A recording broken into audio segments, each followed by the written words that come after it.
दोस्तों, स्वागत है आपका आज की हमारी नई वीडियो में। उम्मीद करता हूं आप सभी ठीक होंगे। आज हम इस वीडियो में बात करेंगे हरिशंकर परसाई के जीवन को लेकर, उनके जीवन से जुड़े कुछ कहे अनकहे पलों के बारे में। हरिशंकर परसाई समाज के ऐसे व्यक्तित्व थे जिन्होंने अपनी कलम के सहारे लोगों को समाज के हर अनछुए पहलू से परिचित करवाया। साथ ही इन्होंने सामाजिक पाखंड और कुरीतियों के खिलाफ अपनी रचनाओं को हास्यात्मक तरीके से सबके सामने प्रस्तुत किया, जिससे हिंदी साहित्य प्रत्येक व्यक्तित्व को रोचक और व्यंग्यात्मक लगने लगा। इस प्रकार हरिशंकर परसाई भारतीय समाज के जाने माने लेखक और प्रसिद्ध व्यंग्यकार थे, जिनकी व्यंग्यात्मक रचनाओं के संग्रह ने हिंदी साहित्य और समाज के उत्थान में अतुलनीय योगदान दिया है, जिसके चलते आज हम आपके लिए इस वीडियो में पूरी जानकारी देने वाले हैं। तो वीडियो को लास्ट तक देखना है। आइए वीडियो को स्टार्ट करते हैं। सबसे पहले बात करेंगे हरिशंकर परसाई के जन्म और स्थान को लेकर। हरिशंकर परसाई का जन्म 22 अगस्त सन 1924 को मध्य प्रदेश राज्य के होशंगाबाद जिले के जामनी में हुआ था। इनके पिता का नाम जोमक लालू प्रसाद और माता का नाम चंपाबाई था। हरिशंकर परसाई के ऊपर से माँ बाप का साया बचपन में ही उठ गया था। ऐसे में अपने चारों भाई बहनों की जिम्मेदारी का बोझ इनके ऊपर ही आ गया था। हरिशंकर परसाई का जीवन बड़ी ही कठिनाइयों में व्यतीत हुआ है, जिसका जिक्र उन्होंने अपनी आत्मकथा गर्दिश में भी किया है। बचपन से ही हरिशंकर परसाई अपनी बुआ के पास रहा करते थे, जिनसे उन्होंने बेबाकी से जीना सीखा था। इनकी प्रारंभिक शिक्षा मध्य प्रदेश में ही संपन्न हुई थी, लेकिन आगे की शिक्षा के लिए प्रदेश से बाहर चले गए थे।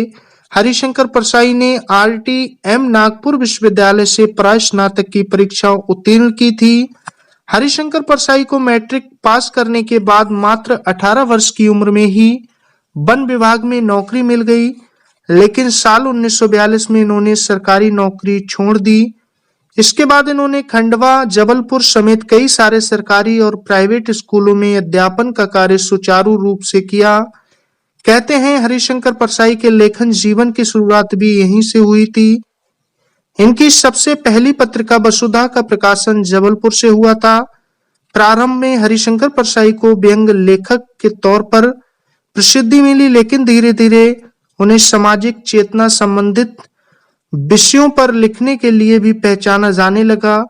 हरिशंकर परसाई की कलम सदैव ही रूढ़िवादिता के विरोध में चली और उन्होंने अपनी रचनाओं के द्वारा समाज में एक सकारात्मक ऊर्जा का विकास किया, जिसके लिए हिंदी साहित्य के क्षेत्र में उन्हें एक सामाजिक व्यंग्यकार की उपाधि दी गई। वहीं बताना चाहूंगा हरिशंकर परसाई की मौलिक रचनाओं के बारे में।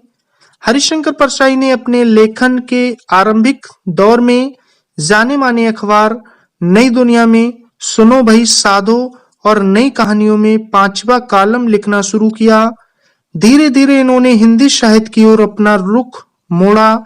हालांकि तब भी हरिशंकर परसाई जबलपुर से प्रकाशित अखबार देशबंधु में पाठकों द्वारा पूछे गए प्रश्नों का उत्तर दिया करते थे, जिसमें वह पाठकों के मनोरंजन, इश्क, फिल्मी, राष्ट्रीय, अंतर्राष्ट्रीय और सामाजिक मुद्दों से जुड़े सवालों के जवाब दिया करते थे। उनके जवाबों को पढ़कर अखबार के पाठक इतना प्रभावित होते थे कि उन दिनों देशबंधु अखबार के पाठक दिन प्रतिदिन बढ़ते जा रहे थे। हरिशंकर परसाई का हिंदी साहित्य के क्षेत्र में भी अनुकरणीय योगदान है।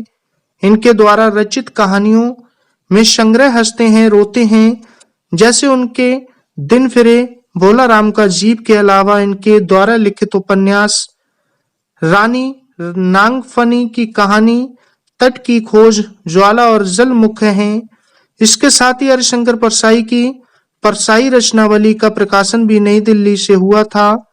दूसरी ओर इनके द्वारा लिखे गए निम्न लेख संग्रह काफी प्रसिद्ध हैं, जैसे तब की बात और थी, भूत के पांव पीछे, बेईमानी की परत, अपनी अपनी बीमारी, प्रेमचंद के फटे जूते, माटी कहे कुम्हार से, काग भगोड़ा, आवारा, भीड़ के खतरे, ऐसा भी सोचा जाता है, बस की यात्रा, शिकायत मुझे भी है, उखड़े खंबे, पगडंडियों का जमाना आदि हैं। इतना ही नहीं, हरिशंकर परसाई को सन 1982 में अपनी रचना विकलांग श्रद्धा का दौर के लिए साहित्य अकादमिक पुरस्कार से सम्मानित किया गया। हरिशंकर परसाई अपनी कलम से लिखते हैं, जब व्यक्ति किसी प्रकार का नशा करता है तो उसमें हीनता का नशा और उच्चता का नशा बारंबार रहता है। इंसान में मौजूद अच्छी आत्मा किसी मोड़कर रख दी जाने वाली कुर्सी की भांति होनी चाहिए, जिसे आवश्यकता पड़ने पर फैलाकर बैठ जाए, अन्यथा मोड़कर कोने में रख दे। जो लोग पानी भी छानकर पीते हैं, लेकिन समय आने पर वह इंसान का खून बिना छाने ही पी जाया करते हैं। जिन लोगों को पसीना सिर्फ गर्मी और डर के कारण आता है, ऐसे व्यक्ति मेहनत के पसीने से घबराते हैं। जो व्यक्ति स्वार्थ का विसर्जन कर देता है, वह आगे चलकर किसी व्यक्ति को मारना अपना नैतिक अधिकार समझ लेता है। भारतीय समाज में प्रेम और अंतरजातीय विवाह को लेकर हरिशंकर परसाई के क्रांतिकारी विचार। हरिशंकर परसाई समाज की किसी भी रीत को लेकर व्यवहारिक नजरिया रखते थे। उनका मानना था कि न्याय और सुख की लड़ाइयां अकेले नहीं लड़ी जा सकती, इसके लिए मनुष्यों को एकजुट होना होगा। ठीक इसी प्रकार से हरिशंकर परसाई के समय में जब समाज में कहीं कोई प्रेम या अंतरजातीय विवाह करता था तो वह इसका विरोध करने वालों से कहा करते थे कि अगर कोई लड़की अपनी मर्जी से शादी करना चाहती है तो इसमें हर्ष क्या है। दूसरी ओर भारतीय समाज में विवाह को लेकर हरिशंकर परसाई का मानना था कि मनुष्य ने मनुष्य से ही तो शादी की है, इसमें जाति क्यों देखनी है, क्योंकि हमारे समाज में तो महान पुरुषों ने मनुष्य जाति से बाहर भी शादियां की हैं, जैसे भीम और हिंडवा का विवाह। आगे हरिशंकर परसाई कहते हैं कि भारतीय समाज में 18 साल का होने के बाद युवाओं और युवतियों को सरकार ने बनाने का अधिकार है, तो उन्हें अपनी पसंद का जीवन साथी चुनने की भी आजादी मिलनी चाहिए। इस प्रकार हरिशंकर परसाई ने अपनी कलम हमेशा ही सामाजिक मुद्दों को लेकर जागरूकता फैलाने के लिए उठाई। साथ ही हिंदी साहित्य में व्यंग विद्या को स्पष्ट और सुदृढ़वादी तरीके से रखने के लिए संपूर्ण हिंदी साहित्य जगत हरिशंकर परसाई का सदा ऋणी रहेगा। मां भारती का ये पुत्र जो सदैव अपनी व्यंग रचनाओं से समाज में फैली कुरीतियों को दूर करने का दम भरता था। इनकी मृत्यु के बारे में बताना चाहूंगा तो 10 अगस्त सन 1995 को जबलपुर में इनकी मृत्यु हो गई। हरिशंकर परसाई की कलम की प्रशंसा में विश्वनाथ उपाध्याय लिखते हैं कि हरिशंकर परसाई की लंबी और पतली काया किसी बंदूक की नली के समान है, जिसमें से व्यंग दौड़ता हुआ निकलता है और सामने वाले जनशत्रु को चीर कर रख देता है। तो दोस्तों, आपको कैसे लगी हरिशंकर परसाई के जीवन से जुड़ी ये कहानी? हमें कमेंट्स बॉक्स में अपनी राय जरूर साझा करें। अगर आप इनका जीवन परिचय याद करना चाहते हैं तो मैंने आपको बहुत ही आसान तरीके से इनके जीवन के बारे में बताया। और दोस्तों, हमें कमेंट्स बॉक्स में अपनी राय जरूर साझा करें अगर आपको इसमें कोई भी चेंजिंग नजर आती है।